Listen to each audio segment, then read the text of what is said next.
co-founder of the social news and entertainment website Reddit, has been found dead. He certainly was a prodigy, although he never kind of thought of himself like that. He was totally unexcited about starting businesses and making money. There's a profound sense of loss tonight in Highland Park, Aaron Swartz' hometown, as loved ones say goodbye to one of the internet's brightest lights. Open access and computer activists are mourning his loss. An astonishing intellect. You talk to people who knew him. He was killed by the government, and MIT betrayed all of its basic principles. They wanted to make an example out of him, okay? Governments have an insatiable desire to control. He was potentially facing 35 years in prison and a $1 million fine. Raising questions of prosecutorial zeal and I would say even misconduct. Have you looked into that particular matter and reached any conclusions? Growing up, I slowly had this process of realizing that all the things around me that people had told me were just the natural way things were, the way things always would be, they weren't natural at all. They were things that could be changed, and they were things that, more importantly, were wrong and should change. And once I realized that, there was really kind of no going back.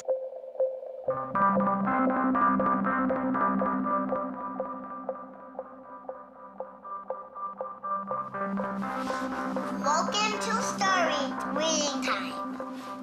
The name of the book is Paddington at the Fair. Well, he was born in Highland Park and grew up here. Aaron came from a family of 3 brothers, all extraordinarily bright. So we were all, not the best behaved children and, 3 boys running around all the time, causing trouble. Hey, no. Aaron, what? But I've come to the realization Aaron learned how to learn at a very young age. 1, 2, 3, 4, 5, 6, 7, 8, 9, 10. Knock, knock. Who's there? Aaron. Aaron who? Aaron, funny man. He knew what he wanted, and he always wanted to do it. He always accomplished what he wanted.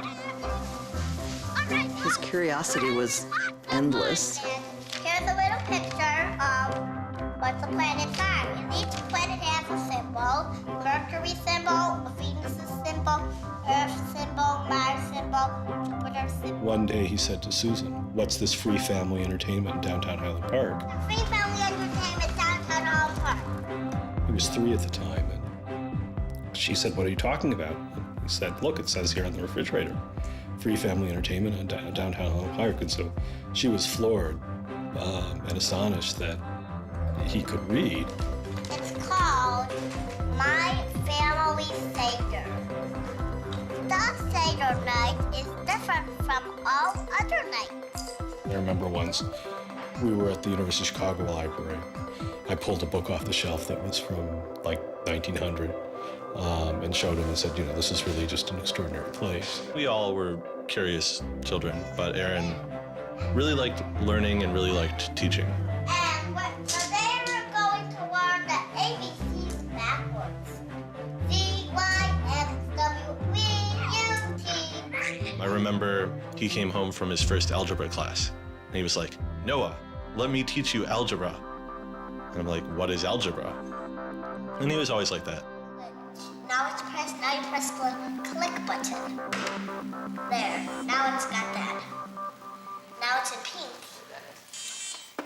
When he was about 2 or 3 years old, and Bob introduced him to computers, and he just took off like crazy on them. Go fast at 102 ABC. We all had computers, but Aaron really took to them, really took to the internet. Working at the computer? Mommy, why is nothing working? He started programming from a really young age. I remember the first program that I wrote with him was in BASIC, and it was a Star Wars trivia game. He sat down with me in the basement where the computer was for hours programming this game. The problem that I kept having with him is there was nothing that I wanted done. And to him, there was always something to do, always something that programming could solve. The way Aaron always saw it, is that programming is magic, right? You can accomplish these things that normal humans can't.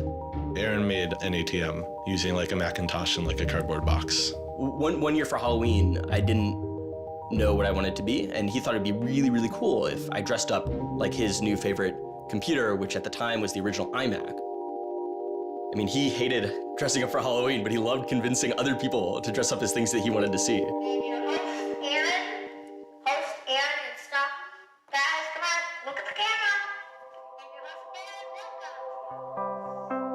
He made this website called The Info, where people can just fill in information.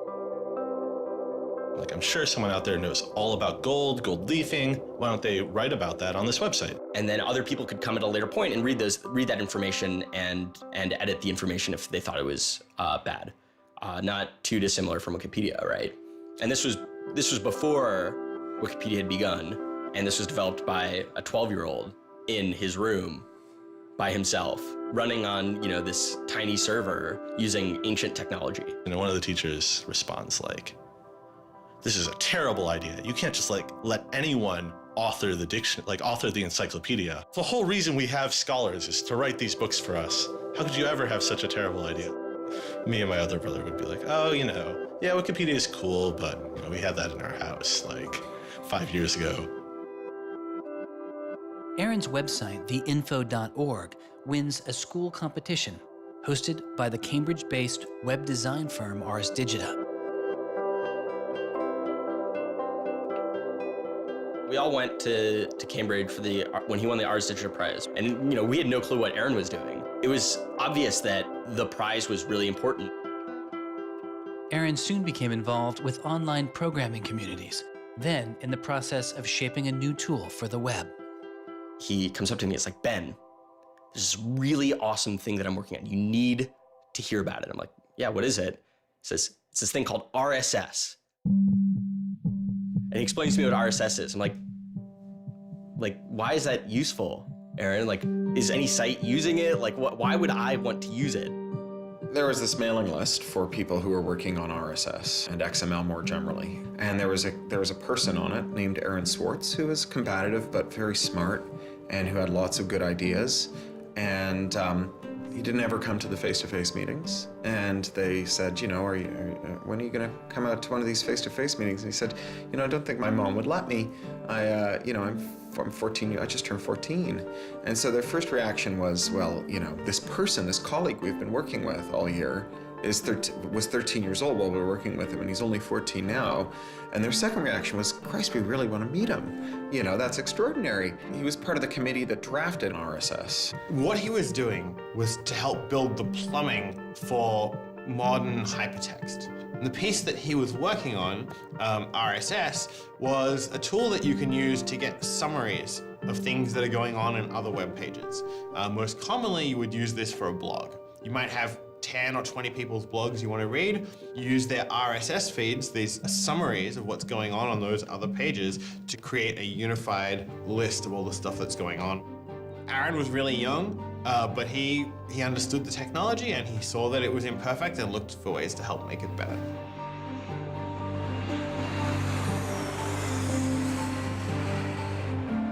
So his mom started bundling him on planes in Chicago. We'd pick him up in San Francisco.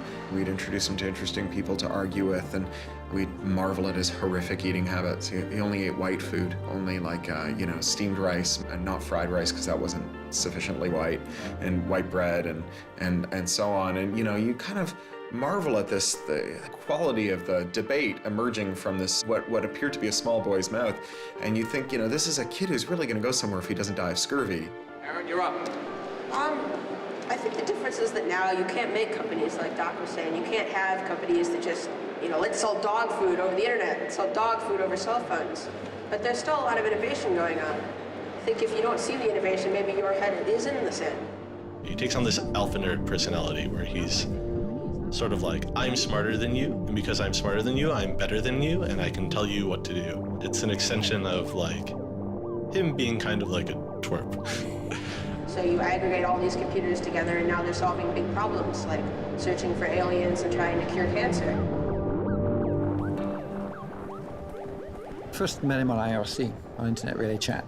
He didn't just write code. He also sort of got people excited about solving problems. He was a connector. The free culture movement has had a lot of his energy. I think Aaron was trying to make the world work. He was trying to fix it. He had a very kind of strong personality that definitely ruffled feathers at times. It wasn't necessarily the case that he was always comfortable in the world, and the world wasn't always comfortable with him. Aaron got into high school and was really just sick of school. He didn't like it. He didn't like any of the classes that were being taught. He didn't like the teachers. Aaron really knew how to get information. He was like, I don't need to go to this teacher to learn how to do geometry. I can just read the geometry book, and I don't need to go to the teacher to learn their version of American history. Like, I have 3 historical compilations here. I could just read them, and I'm not interested in that. I'm interested in the web. I was very frustrated with school. I thought, the teachers didn't know what they were talking about, and they were very domineering and controlling, and the homework was kind of a sham, and it was just all the way to pin students together and force them to do busy work. And, I started reading books about the history of education and how this educational system was developed, and, alternatives to it in ways that people could actually learn things as opposed to just regurgitating facts their teachers told them. And that kind of led me down this path of questioning things. Once I questioned the school I was in, I questioned the society that built the school, I questioned the businesses that the schools were training people for, and I questioned the government that, set up this whole structure. One of the things he was most passionate about was copyright, especially in those early days. Copyright has always been something of a burden on the publishing industry and on readers, but it wasn't an excessive burden. It was a reasonable institution to have in place to make sure that people got paid. What Aaron's generation experienced was the collision between this antique copyright system and this amazing new thing we were trying to build, the internet and the web. These things collided, and what we got was chaos. He then met Harvard law professor Lawrence Lessig, who was then challenging copyright law in the Supreme Court. A young Aaron Swartz flew to Washington to listen to the Supreme Court hearings. I am Aaron Swartz, and I'm here to listen to see the Eldred argument. Why did you fly out here from Chicago and come all this way to see the Eldred argument? That's a more difficult question. See the Eldred. Because I don't know. It's very exciting to see the Supreme Court, especially such a prestigious case as this one.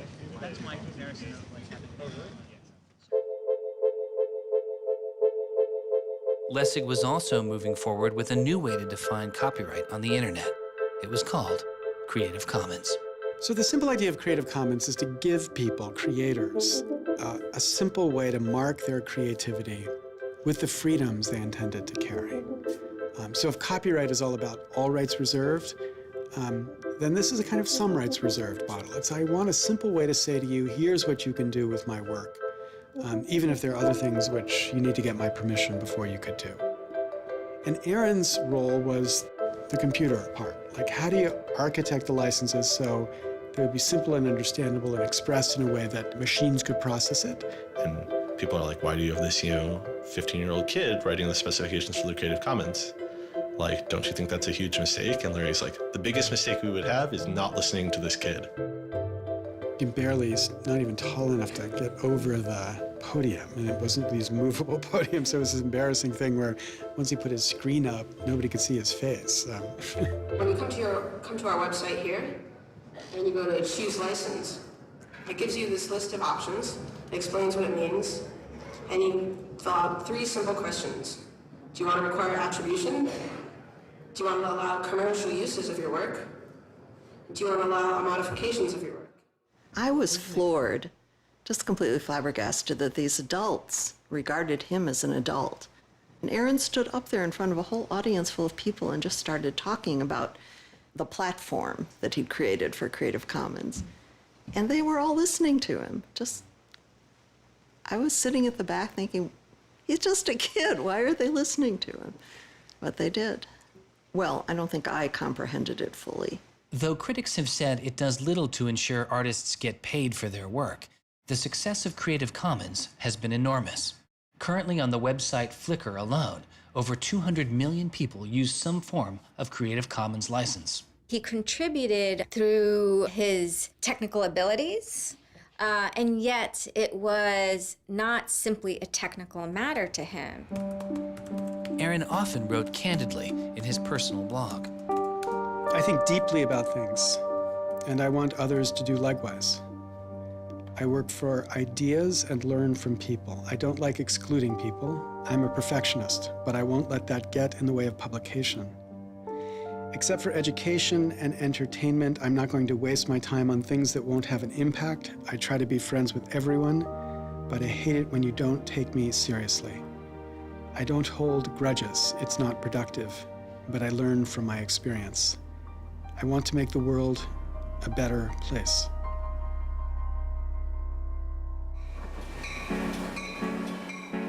In 2004, Swartz leaves Highland Park and enrolls in Stanford University. He had had ulcerative colitis, which was very troubling, and we were concerned about him taking his medication. He got hospitalized, and he would take this cocktail of pills every day. And one of those pills was a steroid, which stunted his growth and made him feel different from many of the other students.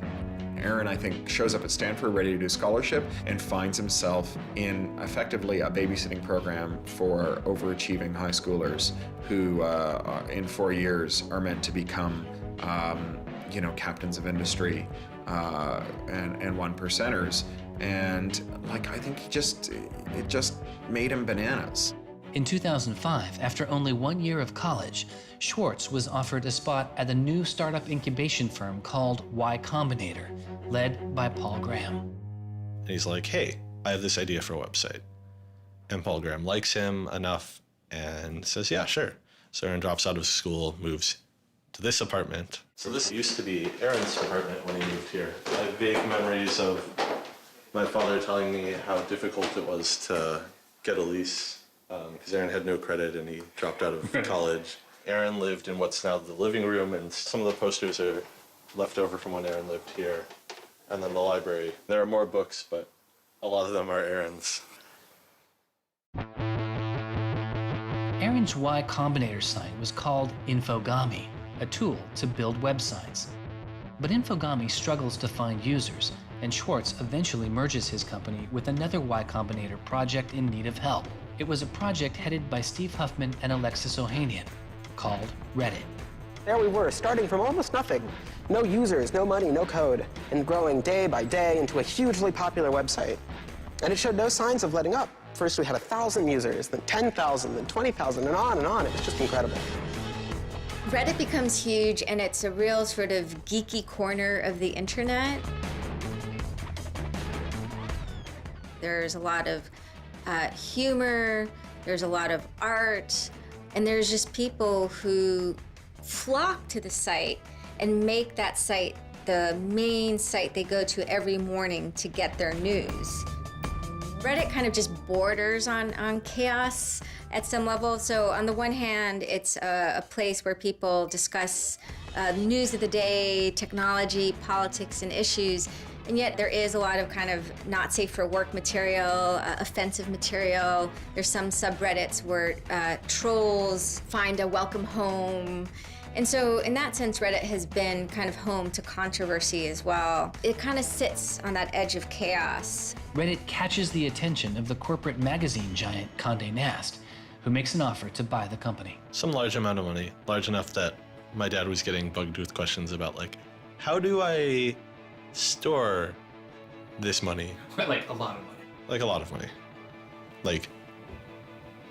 Probably more than $1 million, but I don't actually know. And he is how old at the time? 19, 20.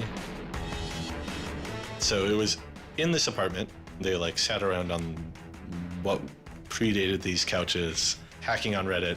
And when they sold Reddit, they threw a giant party and then all flew out to California the next day and left the keys with me. It was funny, he just sold a startup, so we all kind of presumed he was the richest person around, but he said, oh no, I'll take this tiny little shoebox-sized room. That's all I need. It was barely larger than a closet. The idea of him spending his money on fancy objects just seems so implausible. He explains it's I like living in apartments, so I'm not going to spend a lot of money on a new place to live. I'm not going to buy a mansion. And I like wearing jeans and a t-shirt, so I'm not going to spend any more money on clothes. So like, it's, you know, really no big deal. What is a big deal to Swartz is how traffic flows on the internet and what commands our attention. In the old system of broadcasting, you were fundamentally limited by the amount of space in the airwaves. You know, you could only send out 10 channels over the airwaves of television, right? Or even with cable, you had 500 channels. On the internet, everybody can have a channel. Everyone can get a blog or a MySpace page. Everyone has a way of expressing themselves. And so what you see now is not a question of who gets access to the airwaves. It's a question of who gets control over the ways you find people. You know, you start seeing power centralizing in sites like Google, these sort of gatekeepers that tell you where on the internet you want to go, the people who provide you your sources of news and information. So it's not, you know, only certain people have a license to speak. Now everyone has a license to speak. It's a question of who gets heard. After he started working in San Francisco at Condé Nast, he comes into the office and they want to give him a computer with all this crap installed on it and say that he can't install any new things on his computer, which to a developer is outrageous, right?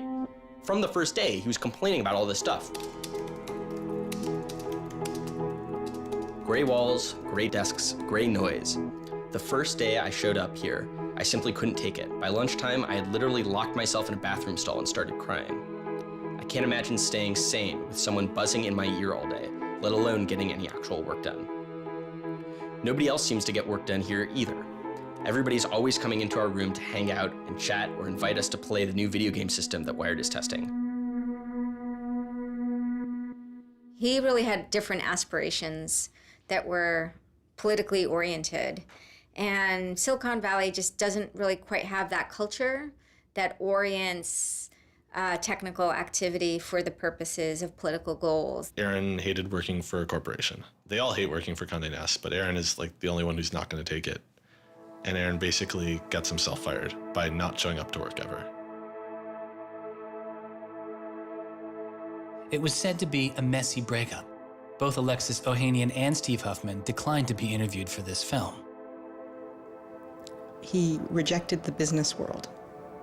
One of the really important things to remember about that choice when Aaron decided to kind of leave startup culture is that he was also leaving behind the things that had made him, you know, famous and well-loved, and, you know, he was at risk of letting down fans. He got to where he was supposed to be going and had the self-awareness and the orneriness to realize that he had climbed the mountain of shit to pluck the single rose and discovered that he'd lost his sense of smell. And rather than sit there and insist that it wasn't as bad as it seemed, and he did get the rose in any event, he climbed back down again, which is pretty cool. The way Aaron always saw it is that programming is magic, right? You can accomplish these things that normal humans can't by being able to program. So if you had magical powers, would you use them for good or to make you mountains of cash? Swartz was inspired by one of the visionaries he had met as a child, the man who had invented the World Wide Web, Tim Berners-Lee. In the 1990s, Berners-Lee was arguably sitting on one of the most lucrative inventions of the 20th century. But instead of profiting from the invention of the World Wide Web, he gave it away for free. It is the only reason the World Wide Web exists today.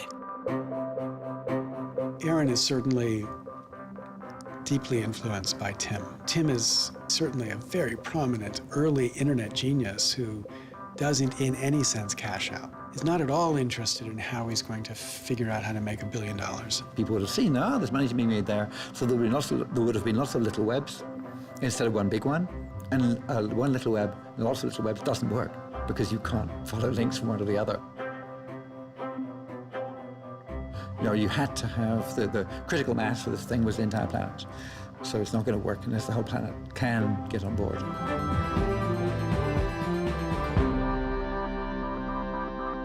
I mean, I feel very strongly that it's not enough to just live in the world as it is, to just kind of take what you're given and, follow the things that adults told you to do and that, your parents told you to do and that society tells you to do.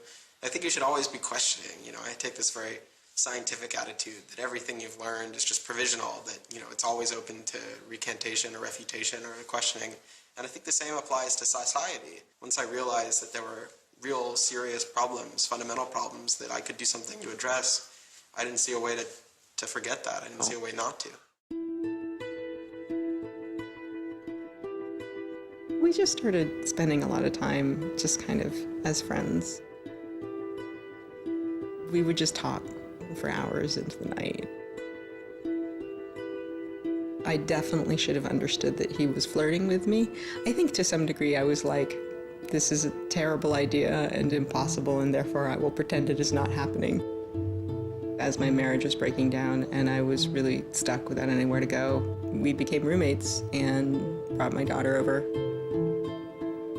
We moved in and furnished the house, and it was really peaceful. Like, my life had not been peaceful for a while, and really neither had his.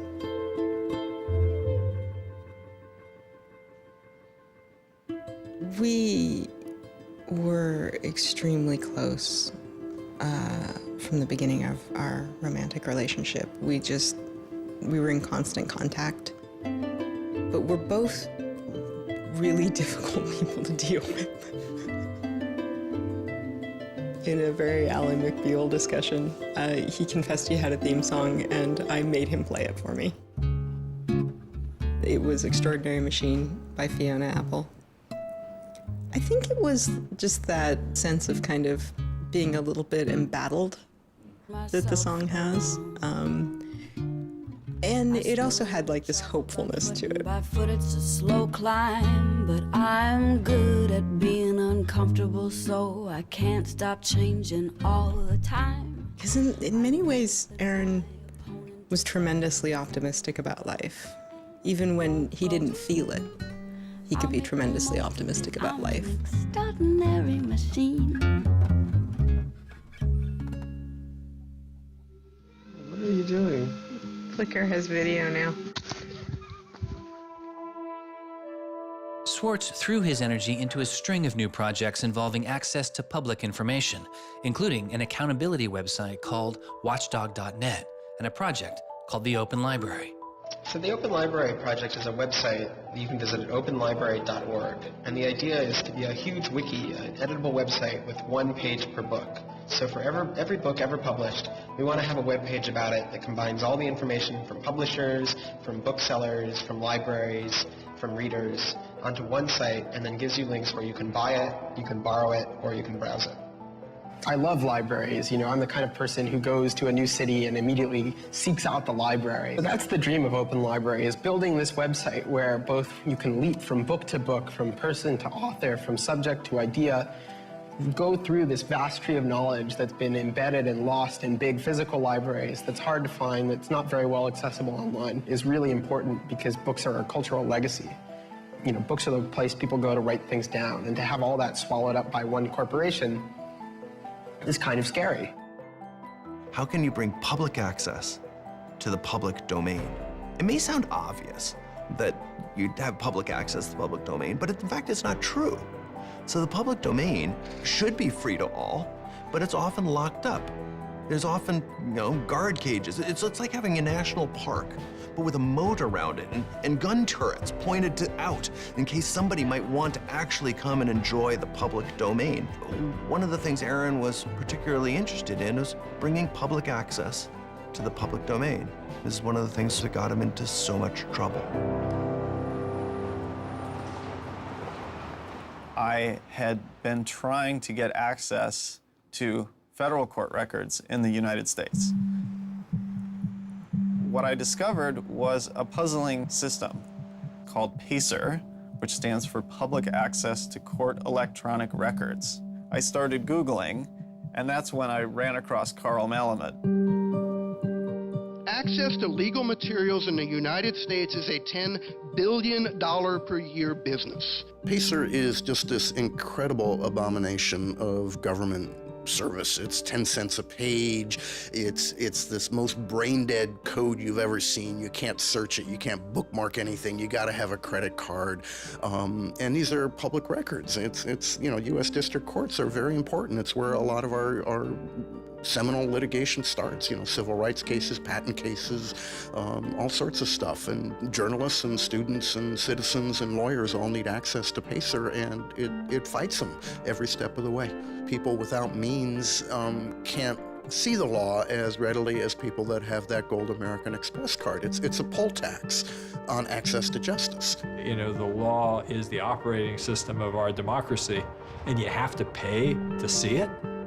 That's not much of a democracy. They make about $120 million a year on the PACER system, and it doesn't cost anything near that, according to their own records. In fact, it's illegal. The E-Government Act of 2002 states that the courts may charge only to the extent necessary in order to reimburse the costs of running PACER.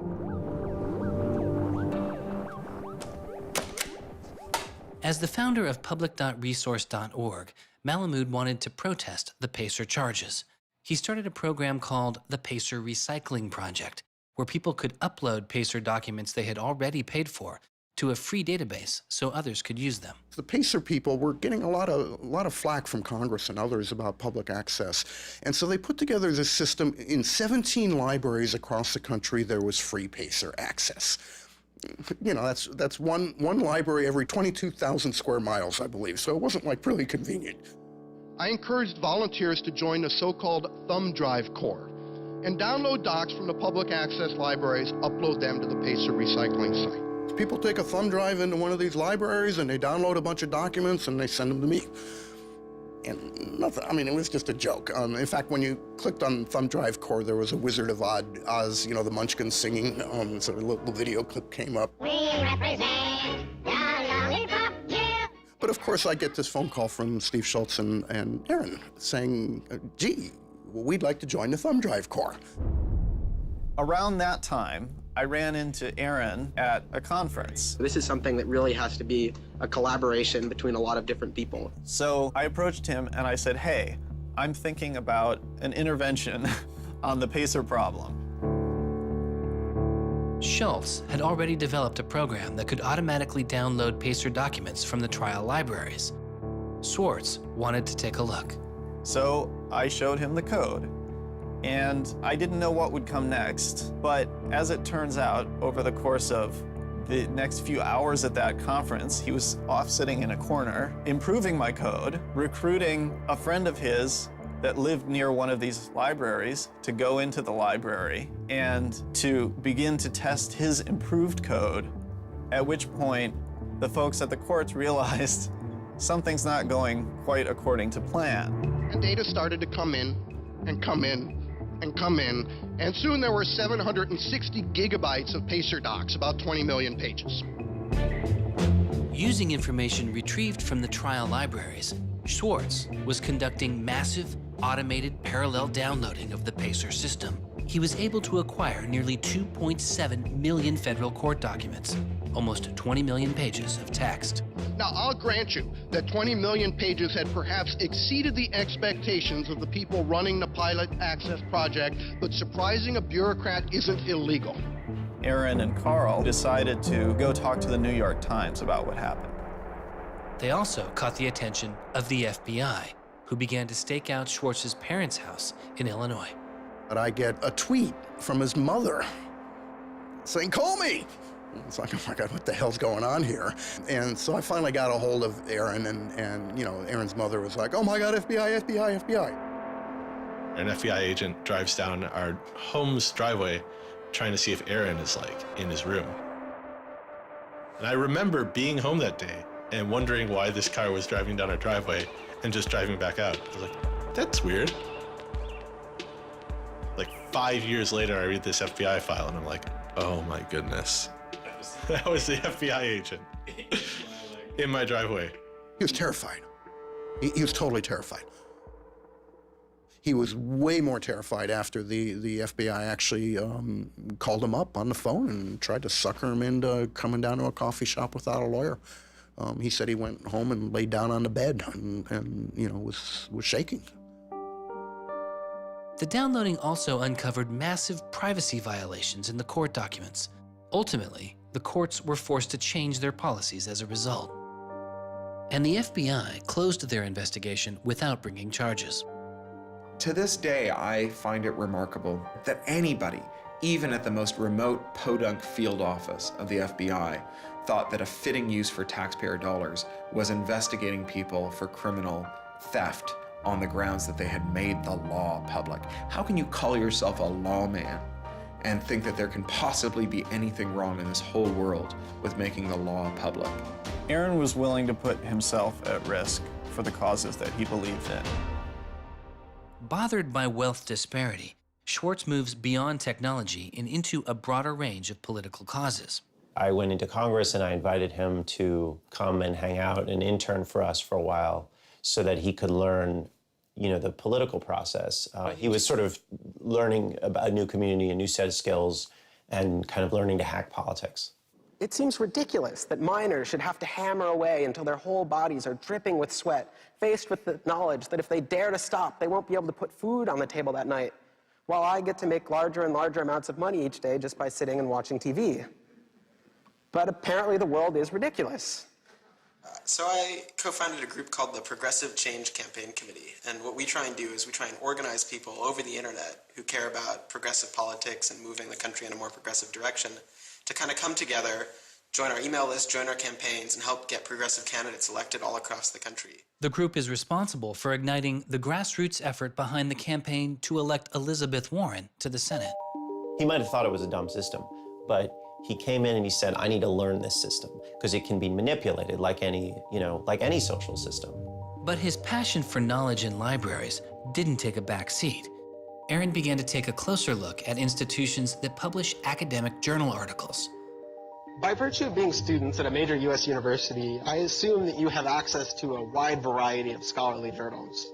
Pretty much every major university in the United States pays these sort of licensing fees to organizations like JSTOR and Thomson and ISI to get access to scholarly journals that the rest of the world can't read.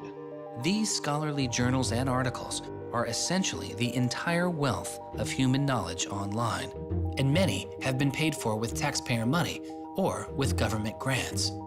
But to read them, you often have to pay again, handing over steep fees to publishers like Reed Elsevier. These licensing fees are so substantial that people who are studying in India instead of studying in the United States don't have this kind of access.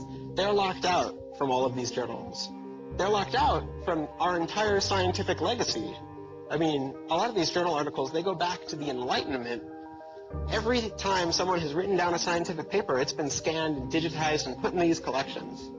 That is a legacy that has been brought to us by the history of people doing interesting work, the history of scientists.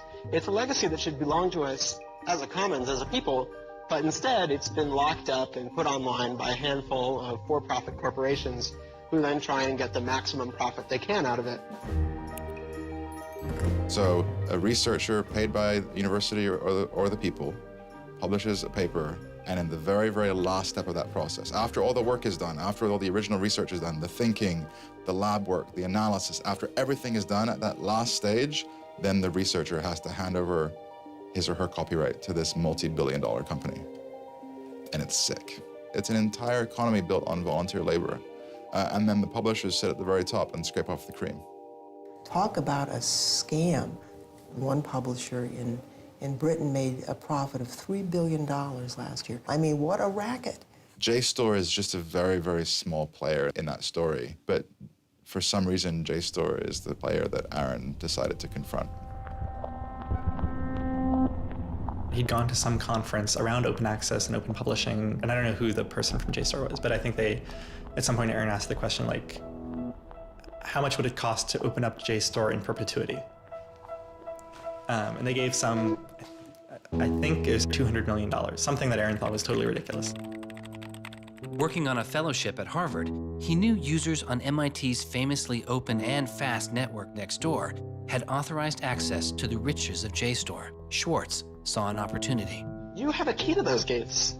And with a little bit of shell script magic, you can get those journal articles.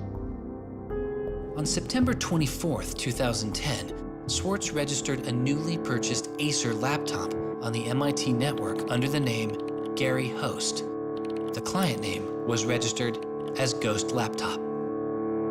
He doesn't hack JSTOR in the traditional sense of hacking. The JSTOR database was organized, so it was completely trivial to figure out how you could download all the articles in JSTOR because it was basically numbered. It was basically, / number article 444,024, then 25, then 26. He wrote a Python script called keepgrabbing.py, which was like keep grabbing one article after another.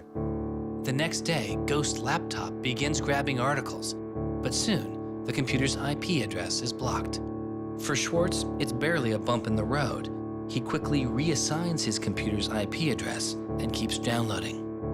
Well, JSTOR and MIT take a number of steps to try to interfere with this when they notice that this is happening.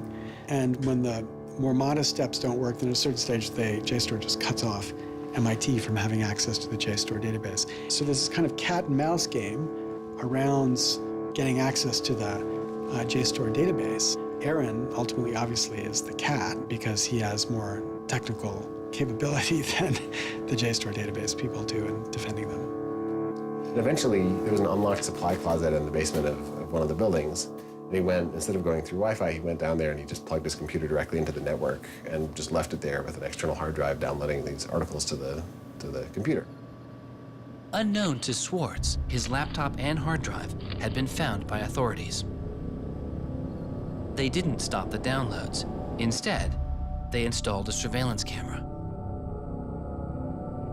They found the computer in this room in the basement of an MIT building.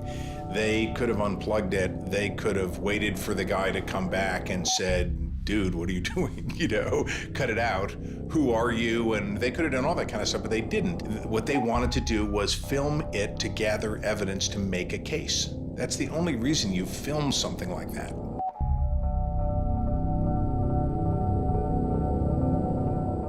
At first, the only person caught on the glitchy surveillance camera was using the closet as a place to store bottles and cans.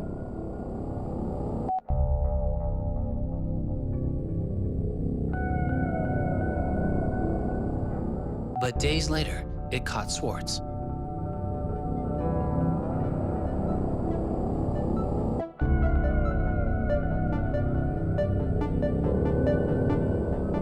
Swartz is replacing a hard drive. He takes it out of his backpack, leans out of frame for about 5 minutes, and then leaves.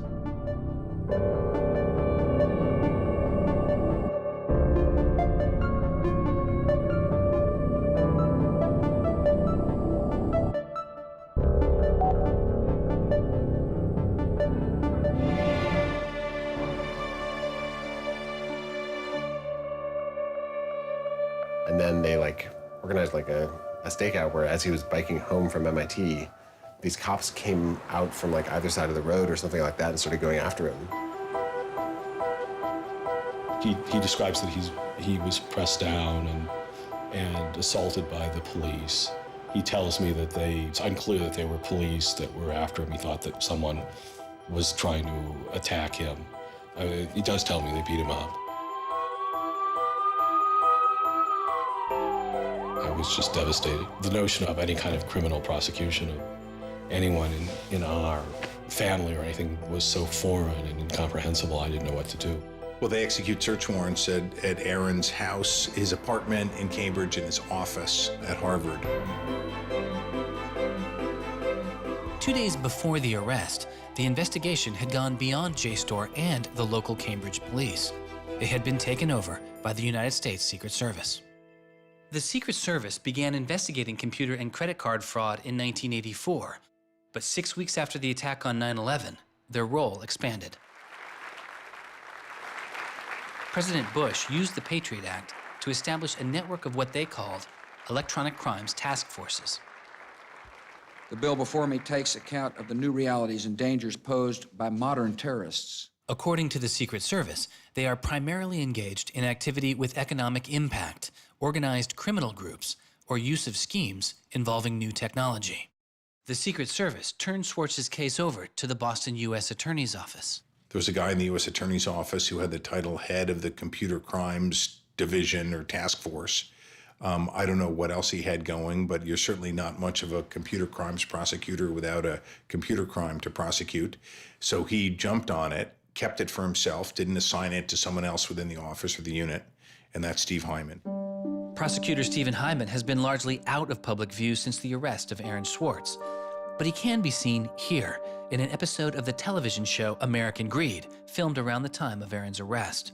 He is describing his previous case against the notorious hacker Alberto Gonzalez, a case that garnered Hyman enormous press attention and accolades. Gonzalez masterminded the theft of over 100 million credit card and ATM numbers, the largest such fraud in history. Here, Hyman, describing Gonzalez, gives his view on the hacker mindset. These guys are driven by a lot of the same things that we're driven by. They have an ego, they like challenge, and of course they like money and everything you can get from money. One of the suspects implicated in the Gonzalez case was a young hacker named Jonathan James. Believing Gonzalez's crimes would be pinned on him, James committed suicide during the investigation. In an early press release describing the government's position in the case of Aaron Swartz, Hyman's boss, U.S. Attorney for the District of Massachusetts Carmen Ortiz, said this: "Stealing is stealing, whether you use a computer command or a crowbar, and whether you take documents, data, or dollars." It's not true. It's obviously not true. I'm not saying it's harmless, and I'm not saying that we shouldn't criminalize stealing of information, but you've got to be much more subtle in trying to figure out exactly which kinds of harms are harmful here. So the thing about a crowbar is every time I break into a place with a crowbar, I do damage. There's no doubt about it. But when Aaron writes a script that says download, download, download 100 times in a second, there's no obvious damage to anybody. If he does that for the purpose of gathering an archive to do academic research on it, there is never any damage to anybody. He wasn't stealing, he wasn't selling what he got or giving it away. He was making a point, as far as I could tell.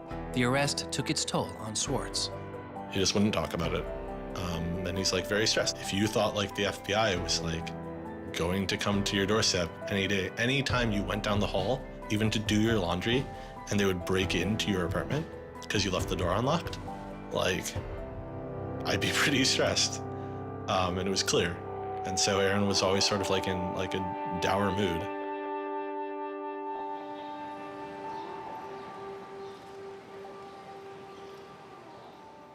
He wouldn't give off any sensitive information about his whereabouts during this time because he was so afraid that the FBI would be waiting for him.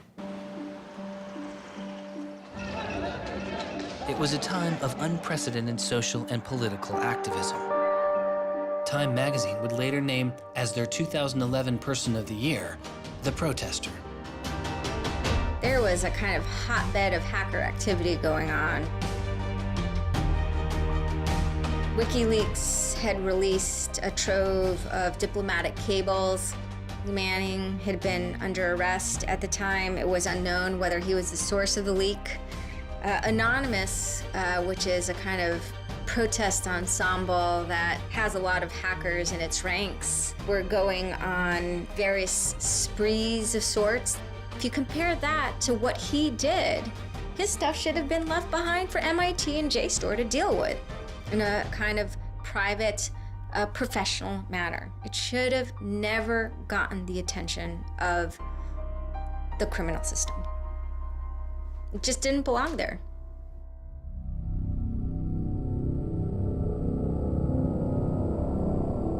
Before he was indicted, Swartz was offered a plea deal that involved 3 months in prison, time in a halfway house, and a year of home detention, all without the use of a computer. It was on the condition that Swartz plead guilty to a felony. Here we are. We have no discovery, no evidence whatsoever about what the government's case is, and we have to make this immense decision where the lawyer is pushing you to do this, the government is giving you a non-negotiable demand, and you're told that your likelihood of prevailing is small, so whether you're guilty or not, you're better off taking the deal. Boston has its own computer crimes division with lots of lawyers, probably more lawyers than they need.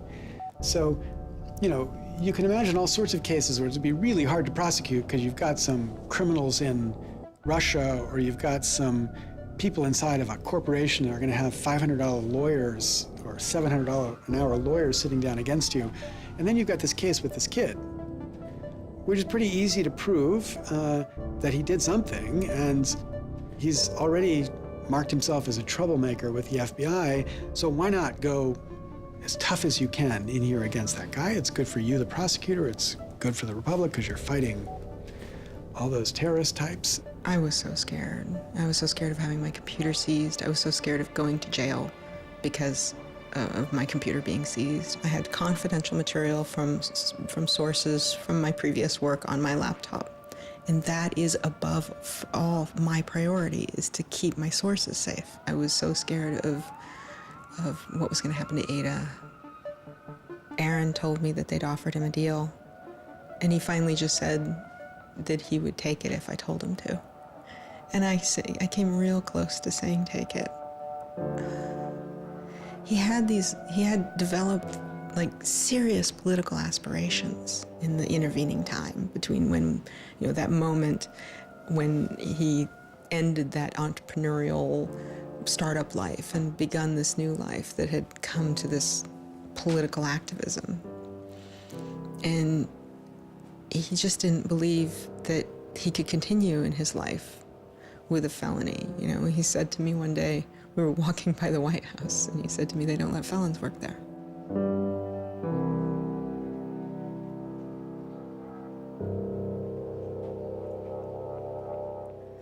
And he really wanted that to be his life. He hadn't killed anybody. He hadn't hurt anybody. He hadn't stolen money. He hadn't done anything that seemed felony worthy, right? And there is this idea that there's no reason that he should be labeled a felon and taken away his right to vote in many states for doing what he did. That's just outrageous. It makes sense for him to be, maybe fined a bunch of money or, asked not to come back to MIT again. But to be a felon, to face jail time.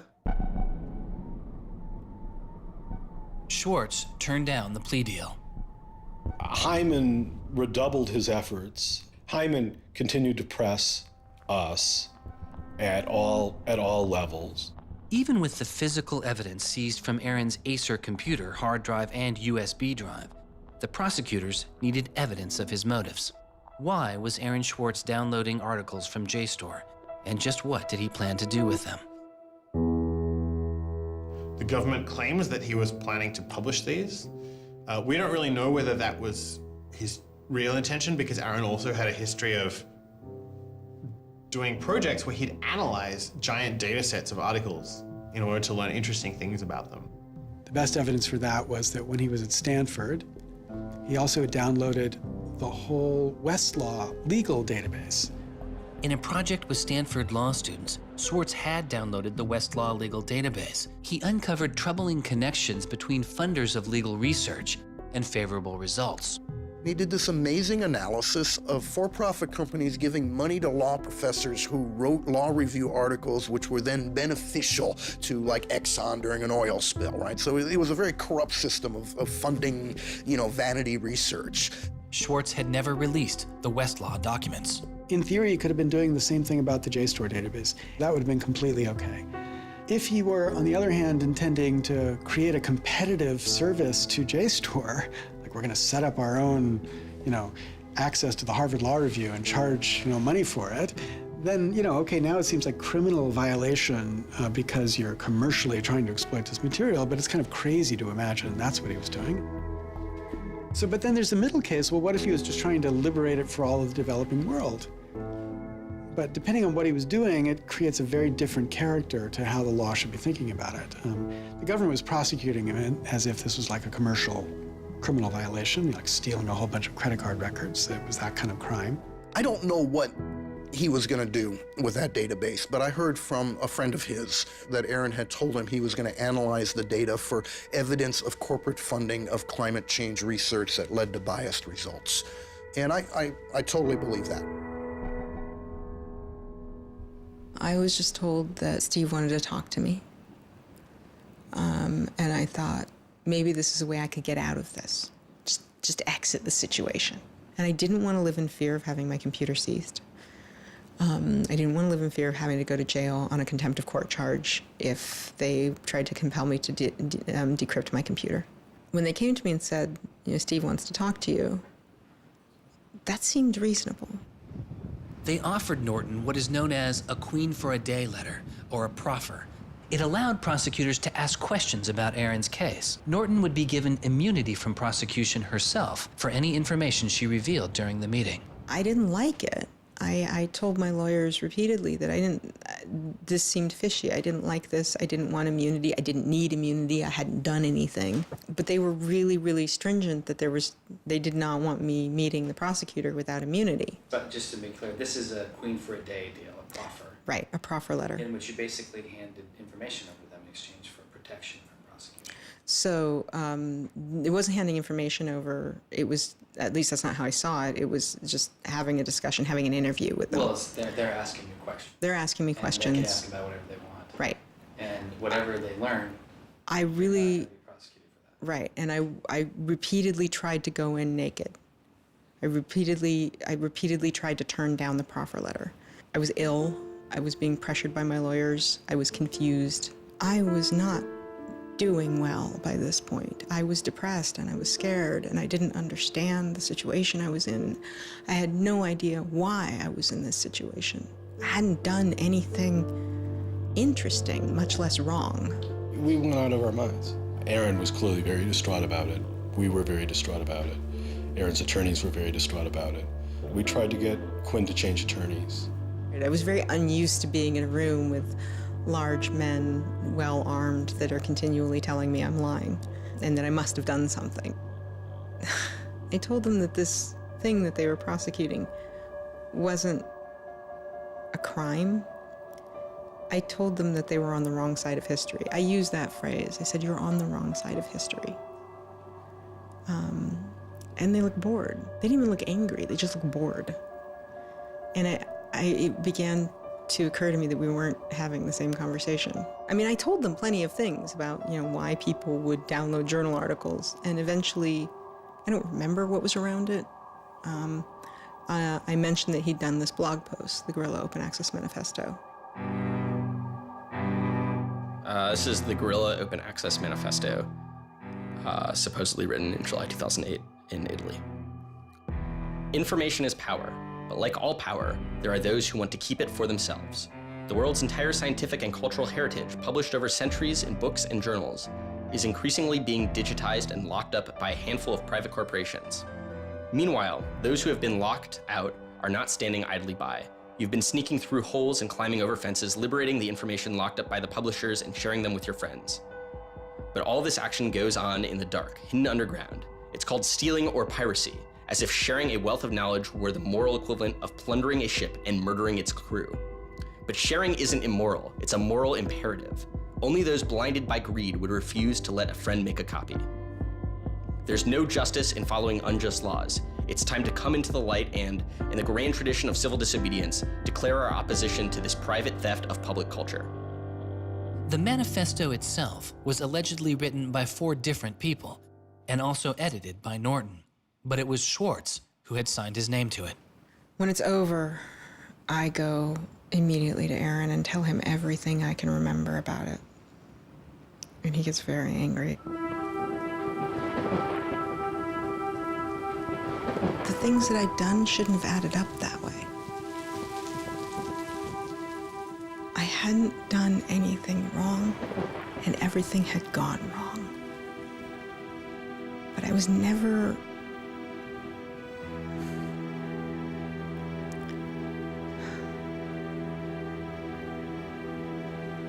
I'm still angry. I'm still angry that you can try your best with these people to do the right thing, and they will turn everything against you, and they will hurt you with anything they can. And in that moment, I regret that I said what I did. But my much larger regret is that we have settled for this, that we are okay with this.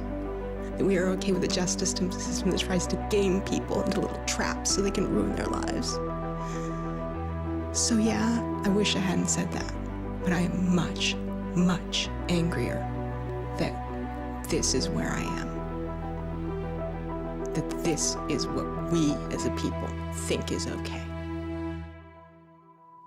They used every method that I think they could think of to get her to provide information which would be unhelpful to Aaron and helpful to the prosecution of Aaron.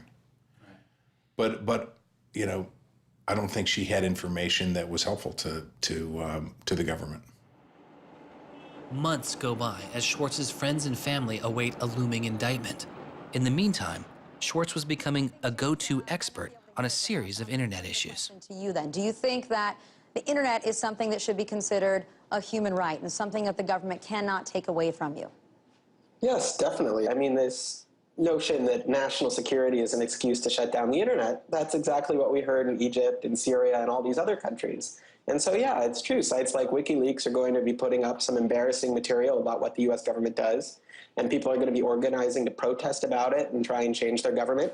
You know, and that's a good thing. That's what all these First Amendment rights of free expression, of freedom of association are all about. And so the notion that we should try and shut those down, I think, just goes against very basic American principles. The principle, I think, is one that our founding fathers would have understood. If the internet had been around back then, instead of putting post offices in the Constitution, they would have put ISPs. Well, it's definitely interesting to see how... Swartz meets activist Taryn Steinbrickner Kaufman, and the two begin to date. We need a massive global public outcry. If there's no massive global public outcry, it won't create any change. You know, 4 people in this city should cause a massive global public outcry. You know, we need a petition signer. Without telling her specifics, he warned her he was involved in something he called simply the bad thing.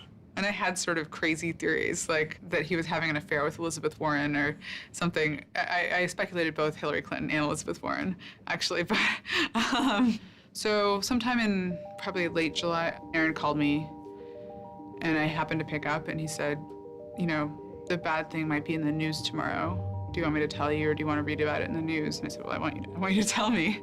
And he said, well, I've been arrested for downloading too many academic journal articles and they want to make an example out of me.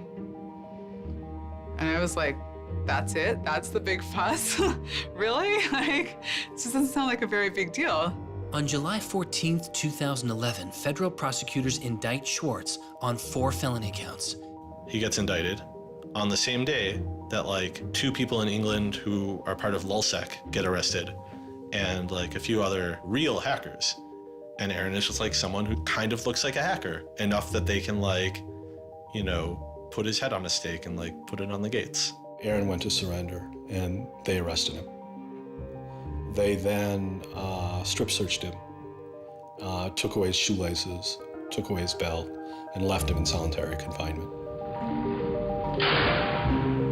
The District of Massachusetts United States Attorney's Office released a statement saying Swartz faces up to 35 years in prison, to be followed by 3 years of supervised release, restitution, forfeiture, and a fine of up to $1 million. He is released on $100,000 bail. The same day, the primary victim in the case, JSTOR, formally drops all charges against Swartz and declines to pursue the case. JSTOR, they weren't our friends, they weren't helpful or friendly to us, but they also were just kind of like, we're not part of this. JSTOR and their parent company, Ithaca, also sidestepped requests to talk with this film. But at the time, they released a statement saying it was the government's decision whether to prosecute, not JSTOR's. And so it's our belief that with that, the case will be over.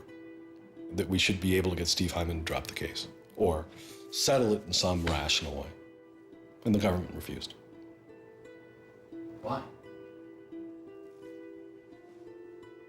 Well, because I think they wanted to make an example out of Aaron. And they said they wanted to, the reason why they wouldn't move on requiring a felony conviction and jail time was that they wanted to use this case as a case of for deterrence. They told us that. They told you that? Yes. This was going to be an example? Yes. He was going to be an example? Yes.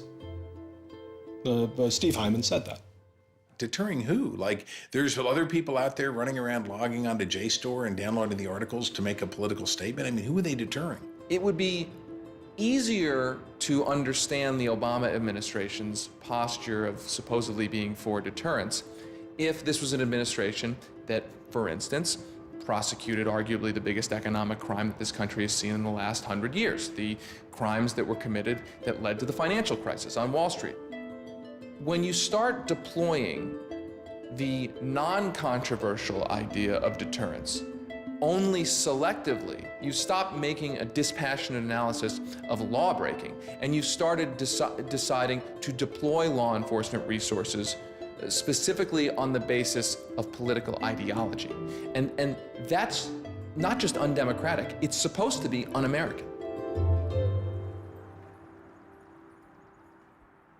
Prosecutor Stephen Hyman later reportedly told MIT's outside counsel that the straw that broke the camel's back was a press release sent out by an organization Swartz founded called Demand Progress. According to the MIT account, Hyman reacted to the short statement of support, calling it a wild internet campaign and a foolish move that moved the case from a human one-on-one level to an institutional level. That was a poisonous combination. A prosecutor who didn't want to lose face, who had a political career in the offing maybe, and didn't want to have this come back and haunt them. You spent how many tax dollars arresting someone for taking too many books out of the library and they got your ass handed to you in court? No way. I then moved to try to put pressure on MIT in various ways to get them to go to the government and request the government to stop the prosecution. What is MIT's reaction to that? There doesn't seem to be any reaction from MIT at that point.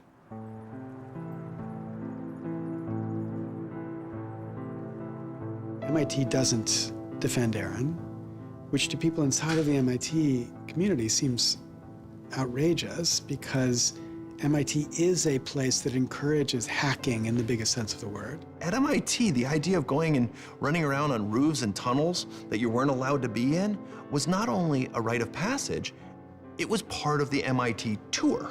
And lockpicking was a winter course at MIT.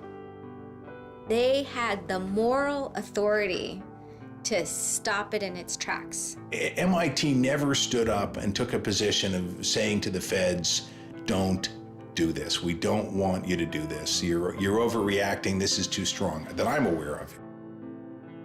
They acted kind of like any corporation would. They helped the government. They didn't help us unless they felt they had to, and they never tried to stop it.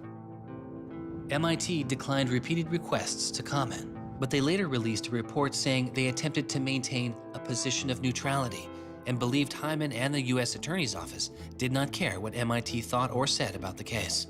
MIT's behavior seemed really at odds with the MIT ethos, right?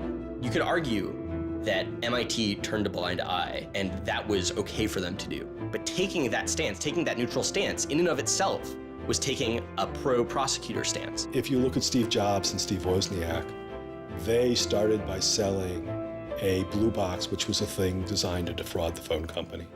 If you look at Bill Gates and Paul Allen, they initially started their business by using computer time at Harvard, which was pretty clearly against the rules. The difference between Aaron and the people I just mentioned is that Aaron wanted to make the world a better place. He didn't just want to make money. Swartz continues to be outspoken on a variety of internet issues. You know, the reason the internet works is because of the competitive marketplace of ideas. And what we need to be focusing on is getting more information about our government, more accessibility, more discussion, more debate. But instead, it seems like what Congress is focused on is shutting things down. Aaron thought he could change the world just by explaining the world very clearly to people. Flame can literally control your computer and make it spy on you. Welcome, Aaron. Good to have you back on the show here. You know, just like spies used to in olden days, put microphones and tap what people were saying, now they're using computers to do the same things. Schwartz's political activity continues, his attention turning to a bill moving through Congress designed to curb online piracy. It was called SOPA.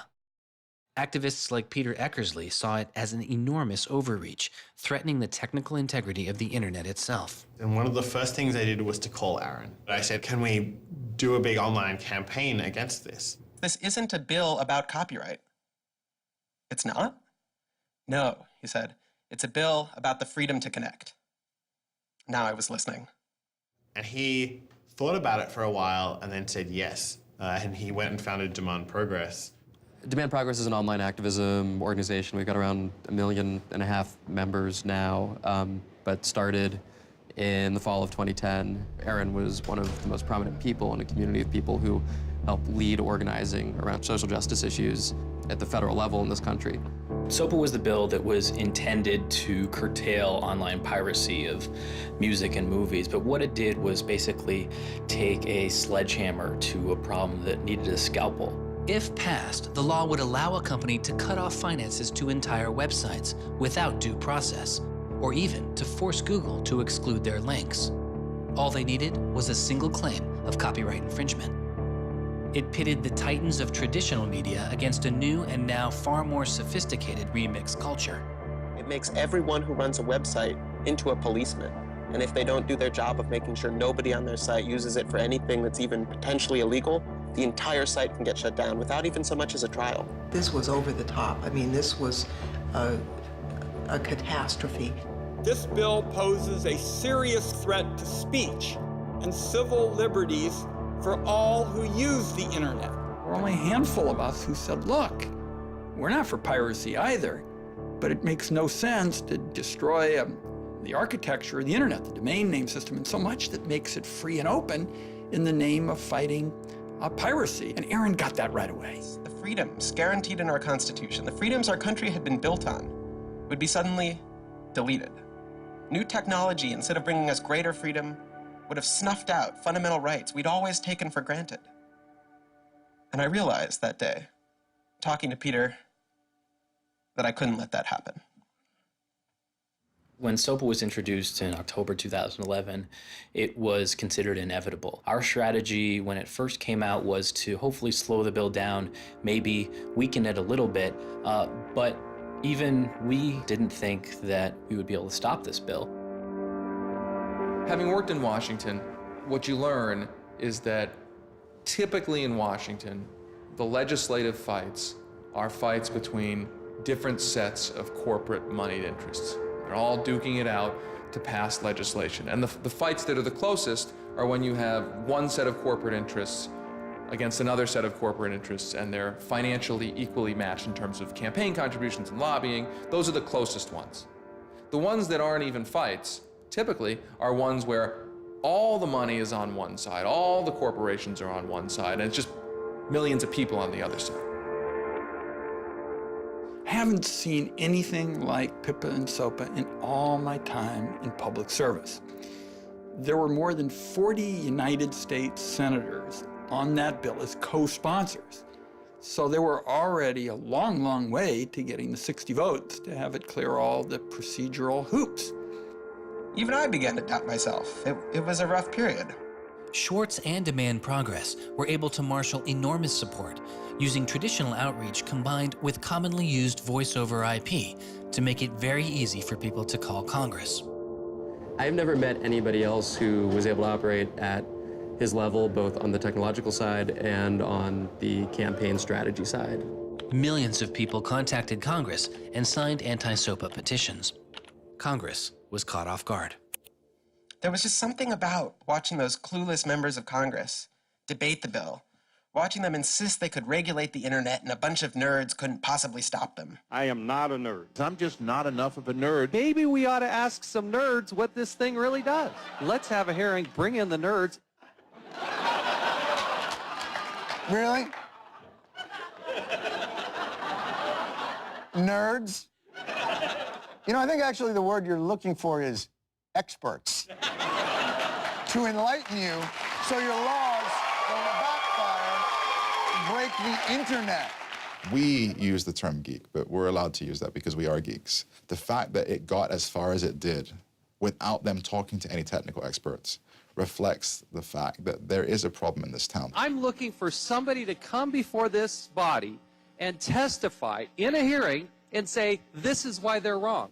There used to be an office that provided science and technology advice, and members could go to them and say, help me understand XYZ. And Gingrich killed it. He said it was a waste of money. Ever since then, Congress has plunged into the dark ages. I don't think anybody really thought that SOPA could be beaten, including Aaron. I think it was worth trying, but it didn't seem winnable.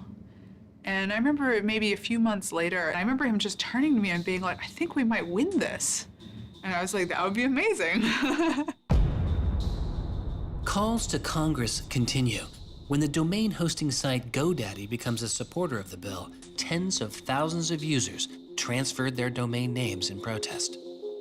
Within a week, a humbled GoDaddy reverses their position on SOPA. When the Congress people that supported the record and movie industries realized that there was this backlash, they kind of scaled the bill back a little bit. You could see the curve happening. You could see that our arguments were starting to resonate. It was like Aaron had been striking a match and it was being blown out. Striking another one was being blown out. And finally he'd managed to catch enough kindling that the flame actually caught, and then it turned into this roaring blaze. On January 16th, 2012, the White House issued a statement saying they didn't support the bill. And then this happened. I'm a big believer that we should be dealing with issues of piracy, and we should deal with them in a serious way. But this bill is not the right bill. When Jimmy Wales put his support towards blacking out Wikipedia, the #5 most popular website in the world. This is a website that's on several % of all of the clicks on anywhere on the internet. Wikipedia went black, Reddit went black, Craigslist went black, phone lines on Capitol Hill flat out melted. Members of Congress started rushing to issue statements retracting their support for the bill that they were promoting just a couple days ago.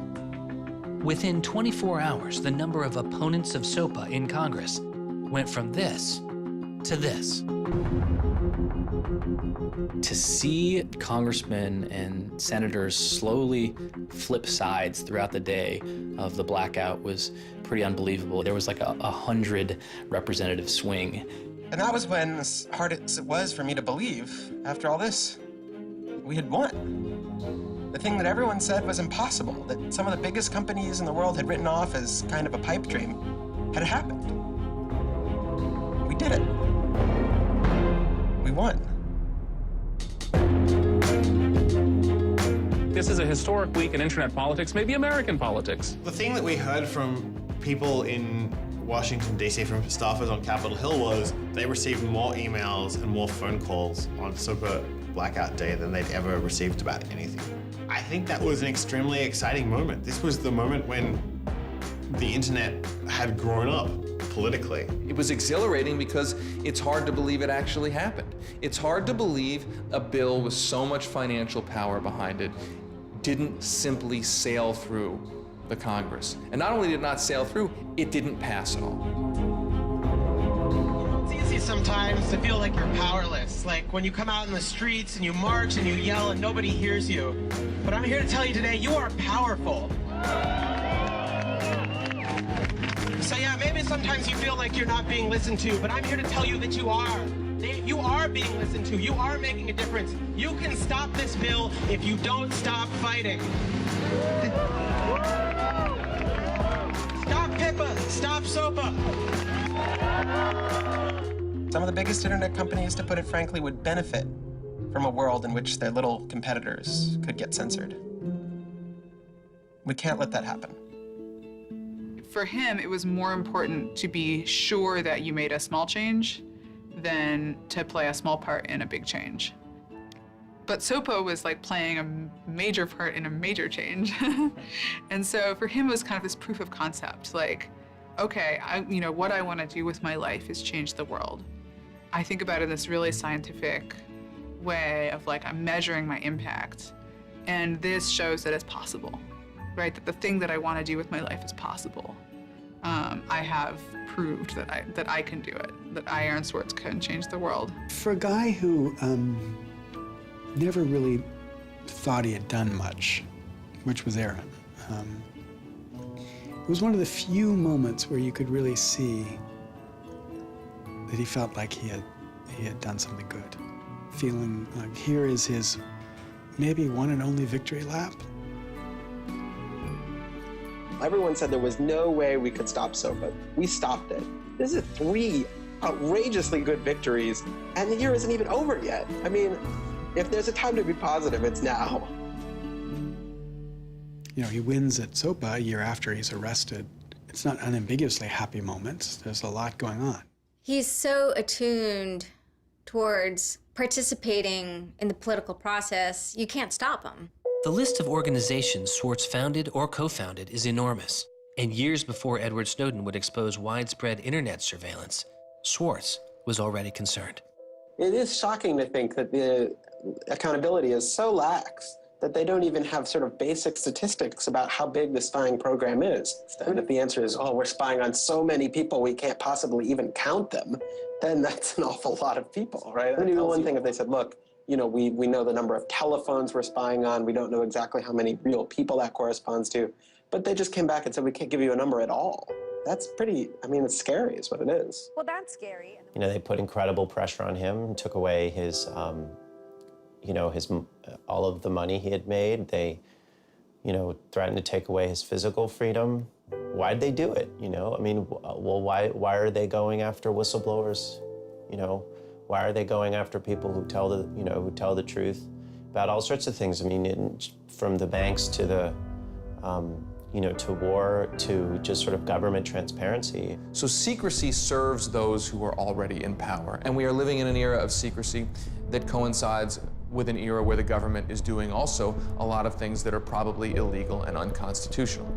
So those two things are not coincidences. It's very clear that this technology has been developed not for small countries overseas, but right here for use in the United States by the U.S. government. The problem with the spying program is it's this sort of long, slow expansion, you know, going back to the Nixon administration, right? Obviously, it became big after 9/11 under George W. Bush, and Obama has continued to expand it, and the problems have slowly grown worse and worse. But there's never been this moment you can point to, say, okay, we need to galvanize opposition today because today is when it matters.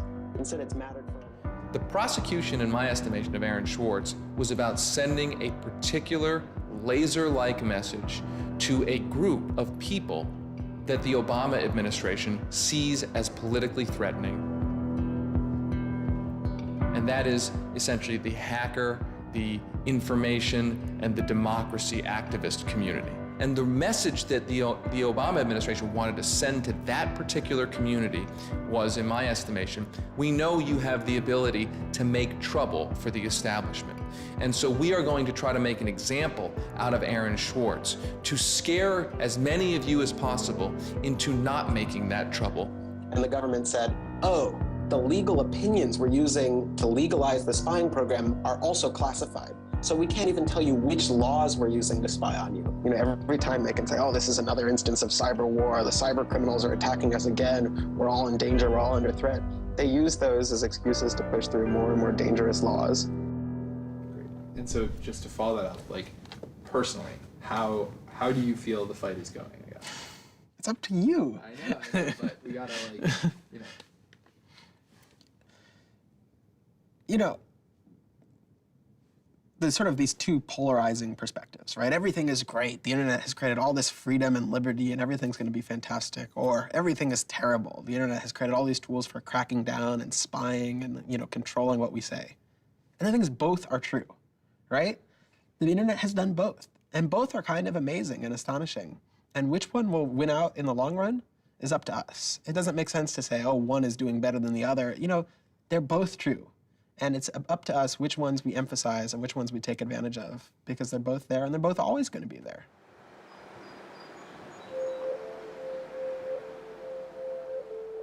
On September 12, 2012, federal prosecutors filed a superseding indictment against Swartz, adding additional counts of wire fraud, unauthorized access to a computer, and computer fraud. Now, instead of 4 felony counts, Swartz was facing 13. The prosecution's leverage had dramatically increased, as did Swartz's potential jail time and fines.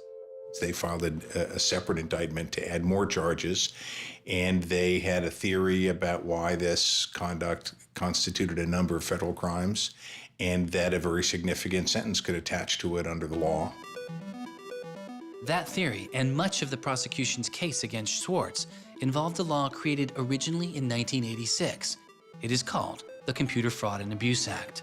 The Computer Fraud and Abuse Act was inspired by the movie War Games with Matthew Broderick, which is a great movie. I have you now. In this movie, a kid gets the ability through the magic of computer networks to like launch a nuclear attack. that's not actually possible, and it certainly wasn't possible in the 80s, but apparently this movie scared Congress enough to pass the original Computer Fraud and Abuse Act. This is a law that's just behind the times. For example, that penalizes terms of service kinds of arrangements. You can have something like eHarmony or Match.com, and somebody sort of inflates their own personal characteristics, and all of a sudden, depending on the jurisdiction and the prosecutors, they could be in a whole host of troubles. We all know what terms of use are. Most people don't read them, but not abiding by their terms could mean you are committing a felony. The website terms of service often say things like, be nice to each other, or don't do anything that's improper. The idea that the criminal law has anything to say about these kinds of violations, I think strikes most people as crazy. The examples get even more crazy. Until it was changed in March of 2013, the terms of use on the website of Hearst's 17 magazine said you had to be 18 in order to read it. I would say that the way the CFA has been interpreted by the Justice Department, we are probably all breaking the law. Vague and prone to misuse, the CFAA has become a one-size-fits-all hammer for a wide range of computer-related disputes. Though not the only factor in his case, 11 of the 13 charges against Swartz involved the Computer Fraud and Abuse Act. The question why hangs over much of the story of Aaron Swartz. Just what was motivating the government, and what would their case have been? The Department of Justice declined requests for answers, but Professor Oren Kerr is a former prosecutor who has studied the case. So I think I come about this case from a different direction than other people on a number of reasons. I was a federal prosecutor at the Justice Department for 3 years before I started teaching. The government came forward with an indictment based on what crimes they thought were committed, just as a purely lawyers matter, looking at the precedents, looking at the statute, looking at the history, looking at the cases that are out there so far. I think it was a fair indictment based on that. You can debate whether they should have charged this case. There's just a lot of disagreement. Some people are on the open access side, some people are not. I think the government took Swartz's guerrilla open access manifesto very seriously.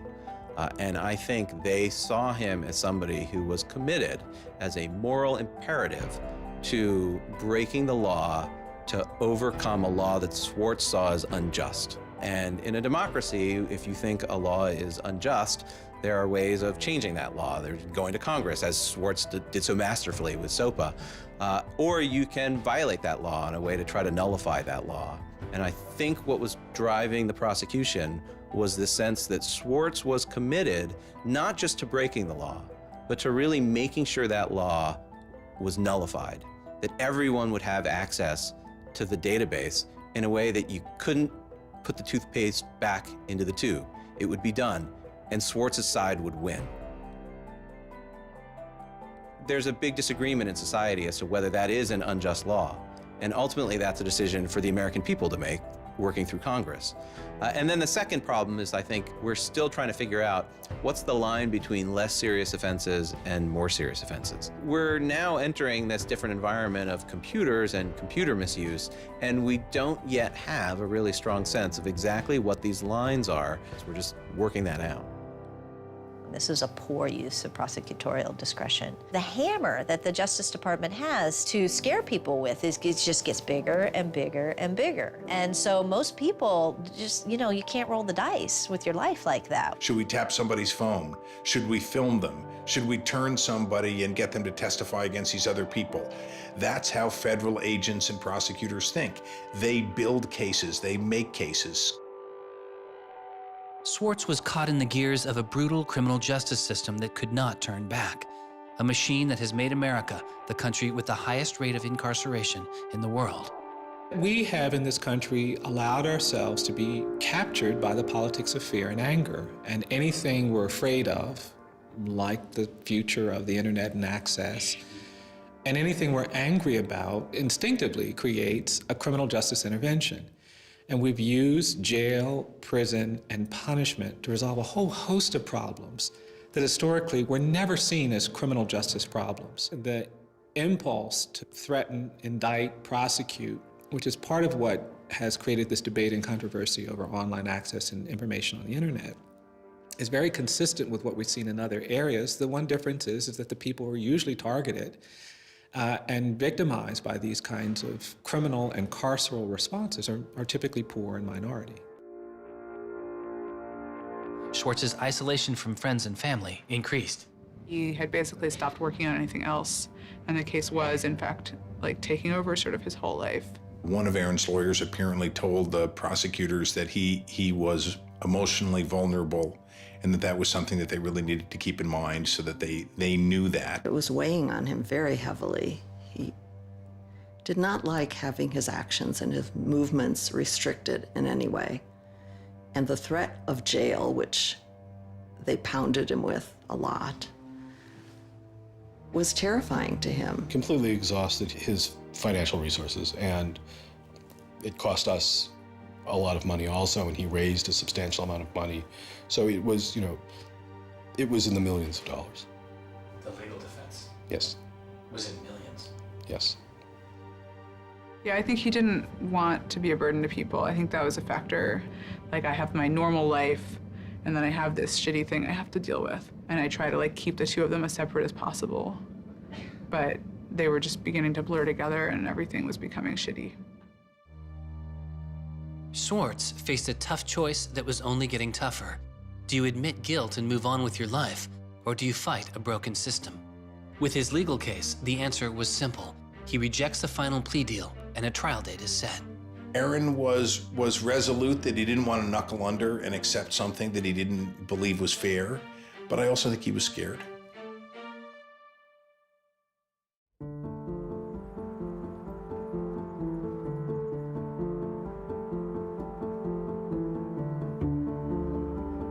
I don't think they would have convicted Aaron. I think we would have walked him out of that courthouse, and I would have given him a big hug, and we would have walked across that little river in Boston and gone and had a couple of beers. I really thought that we were right. I thought that we were going to win the case. I thought that we could win the case. He didn't talk about it very much, but you could see the enormous pain that he was going through.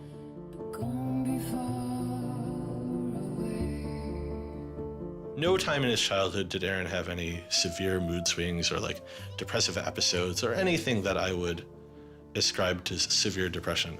And it's possible, he was depressed. People get depressed.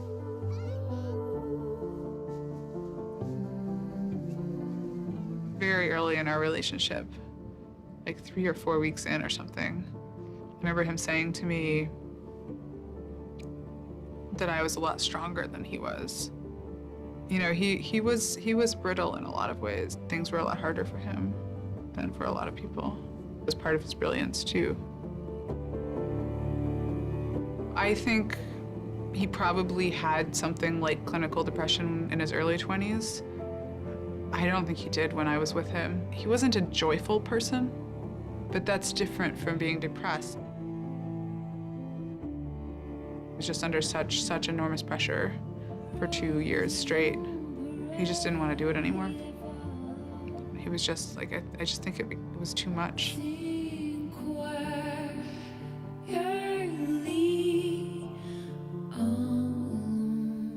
I got a phone call late at night.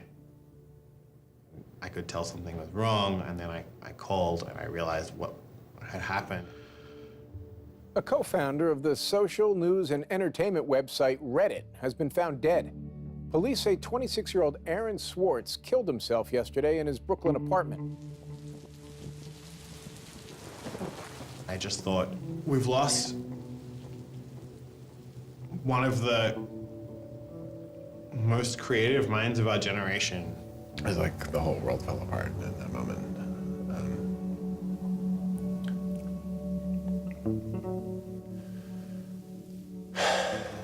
It was one of the hardest nights of my life. So I kept screaming, I can't hear you. What did you say? I can't hear you. I can't. That's it.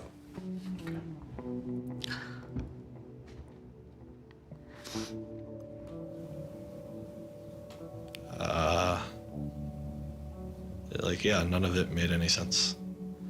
And really still doesn't. I was so frustrated, angry.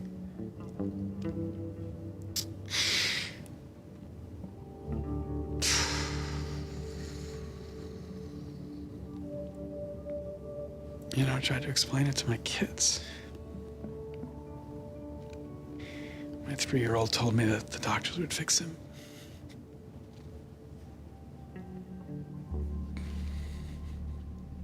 I've known lots of people who've died, but I've never lost anybody like this. Because everybody feels, and I do too, there's so much we could have more to do. Like, I just didn't know he was there. I didn't know this was what he was suffering, and he was part of me. And I just wanted it to not be real. And then I just looked at his Wikipedia page and I saw the end date.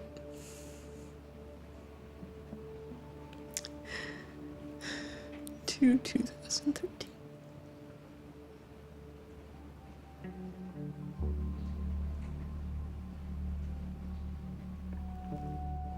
Aaron is dead. Wanderers in this crazy world, we have lost a mentor, a wise elder. Hackers for right, we're one down. We've lost one of our own. Nurturers, carers, listeners, feeders, parents, all, we have lost a child. Let us all weep.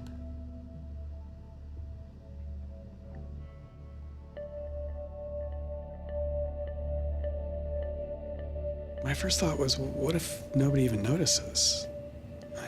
Because it wasn't clear to me how salient he was. I had never seen anything quite like the outpouring I saw. The net just lit up. I mean, everyone was trying to explain it in their own way, but I've never seen people grieve on Twitter before. People were visibly grieving online. He was the internet's own boy, and the old world killed him. We are standing in the middle of a time when great injustice is not touched. The architects of the financial meltdown have dinner with the president regularly. In the middle of that time, the idea that this was what the government had to prosecute just seems absurd if it weren't tragic. The question is, can we do something, given what's happened, to make the world a better place? And how can we further that legacy? That's the only question one can ask. All over the world, there were starting to be hackathons, gatherings. Aaron Swartz has, in some sense, brought the best out of us in trying to say, how do we fix this? He was, in my humble opinion, one of the true extraordinary revolutionaries that this country has produced. I don't know whether Aaron was defeated or victorious, but we are certainly shaped by the hand of the things that he wrestled with. When we turn armed agents of the law on citizens trying to increase access to knowledge, we've broken the rule of law, we've desecrated the temple of justice. Aaron Swartz was not a criminal. Change does not roll in on the wheels of inevitability, it comes through continuous struggle. Aaron really could do magic. And I'm dedicated to making sure that his magic doesn't end with his death. He believed that he could change the world, and he was right. Out of the last week and out of today, phoenixes are already rising. Since Swartz's death, Representative Zoe Lofgren and Senator Ron Wyden have introduced legislation that would reform the Computer Fraud and Abuse Act, the outdated law that formed the majority of the charges against Swartz. It's called Aaron's Law. Aaron believed that, you literally ought to be asking yourself all of the time, what is the most important thing I could be working on in the world right now? And if you're not working on that, why aren't you? This is what democracy looks like. We are the people. Internet freedom is under attack. What do we do? Stand up like that. Internet freedom is under attack. What do we do? Hey, hey, go home. Our North East has got to go. Hey, hey. I wish we could change the past, but we cannot. but we can change the future, and we must. We must do so for Aaron. We must do so for ourselves. We must do so to make our world a better place, a more humane place, a place where justice works and access to knowledge becomes a human right. So there was a kid back in February from Baltimore, 14 years old, who had access to JSTOR. And he'd been spelunking through JSTOR after reading something. And he figured out a way to do early tests for pancreatic cancer. And pancreatic cancer kills the shit out of you because we detect it way too late. By the time we detect it, it's already too late to do anything about it. He sent emails off to the entire oncology department at Johns Hopkins, you know, hundreds of them. And every 14-year-old kid, yeah. And most of them ignored it, right? But one of them sent him an email back and said, this is not an entirely stupid idea. Why don't you come on over? And this kid worked evenings and weekends with this researcher. And in February, I heard him on the news, just a couple of weeks after Aaron died, when Aaron was in the news a lot. Sorry. And he said the reason he was on the news is because they'd done it. They were shipping an early test for pancreatic cancer that was going to save lives. And he said, this is why what Aaron did was so important. Because you never know, right? This truth of the universe is not only something that policymakers use to figure out, you know, what the speed limit should be. It's where the thing that's going to keep, you know, your kid from dying of pancreatic cancer comes from. And without access, the person who might come up with the thing that's got your number on it may never find that answer. He slept so well, he didn't fall out of bed once, not even when he dreamed he was back on the spacecraft. Very good, Aaron. Very good. Yay, Aaron. Okay. Now it's song time.